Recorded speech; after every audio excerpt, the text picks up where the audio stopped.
നാഷണലും ഇന്റർനാഷണലുമായിട്ടുള്ള എല്ലാ കമ്പനികളുടെയും ലെൻസും ഫ്രെയിമും ന്യായമായ വിലയ്ക്ക് ലഭിക്കുന്ന കൊച്ചിയുടെ സ്വന്തം optical showroom Jesal opticals. Jesal opticals, opposite TB hospital, Karivelippady, Kochi. രുചി വൈവിധ്യങ്ങളും ഉൽപ്പന്നങ്ങളുമായി കുടുംബശ്രീ അങ്ങാടി ഫോർട്ട് കൊച്ചി. കുടുംബശ്രീ ജില്ലാ മിഷന്റെ ആഭിമുഖ്യത്തിൽ ദീൻദയാൽ അന്ത്യോദയ യോജനയുടെ ഭാഗമായി സംഘടിപ്പിക്കുന്ന കുടുംബശ്രീ അങ്ങാടി ഉൽപ്പന്ന ഭക്ഷ്യ വിപണന മേള ഫോർട്ട് കൊച്ചിയിൽ തുടരുന്നു. ഫെബ്രുവരി 11 വരെ ഫോർട്ട് കൊച്ചി UPID അങ്കണത്തിലാണ് മേള നടക്കുന്നത്. മേയർ അഡ്വക്കേറ്റ് VK മിനിമോൾ മേളയുടെ ഉദ്ഘാടനം നിർവഹിച്ചു. വിപണന മേള തുടക്കം കുറിച്ചിരിക്കുകയാണ്.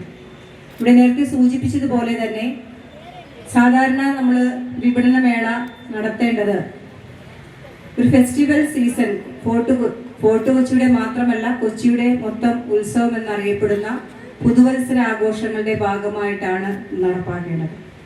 അങ്ങനെ നടക്കുമ്പോൾ ഈ പ്രദേശത്തേക്ക് കടന്നു വരുന്ന അനേകായിരങ്ങൾ ഈ വിപണന മേളയിൽ കടന്നു വരികയും ഇവരുടെ ഉൽപ്പന്നങ്ങൾ കുടുംബശ്രീ സ്ത്രീകളുടെ അവരുടെ സംരംഭകരായിട്ടുള്ള സ്ത്രീകൾക്ക് ഒരു കൈത്താങ്ങാകുന്നതിന് വേണ്ടിയിട്ട്, വിപണി കണ്ടെത്തുന്നതിന് വേണ്ടിയിട്ട് ഒരുക്കിയിട്ടുള്ള ഈ വിപണന മേള കൗൺസിലർ ഷേനി മാത്യു അധ്യക്ഷത വഹിച്ചു. ജില്ലാ mission coordinator TM Regina, standing committee chairman KM Manaf, Nabeesa Latheef, Latha Babu, Mary Mini, MD Santhosh എന്നിവർ സംസാരിച്ചു. 11 നടക്കുന്ന സമാപന സമ്മേളനം KJ മാക്സി MLA ഉദ്ഘാടനം ചെയ്യും. കുടുംബശ്രീ സംരംഭകർ ഒരുക്കുന്ന വൈവിധ്യമാർന്ന ഉൽപ്പന്നങ്ങളുടെ പ്രദർശനവും വിപണനവും മേളയുടെ പ്രധാന ആകർഷണമാണ്. കൂടാതെ രുചികരമായ വിഭവങ്ങൾ ലഭ്യമാകുന്ന ഫുഡ് കോർട്ടും കുടുംബശ്രീ പ്രവർത്തകർ അവതരിപ്പിക്കുന്ന വിവിധ കലാപരിപാടികളും മേളയുടെ ഭാഗമായി ഒരുക്കിയിട്ടുണ്ട്. News bureau, fort Kochi.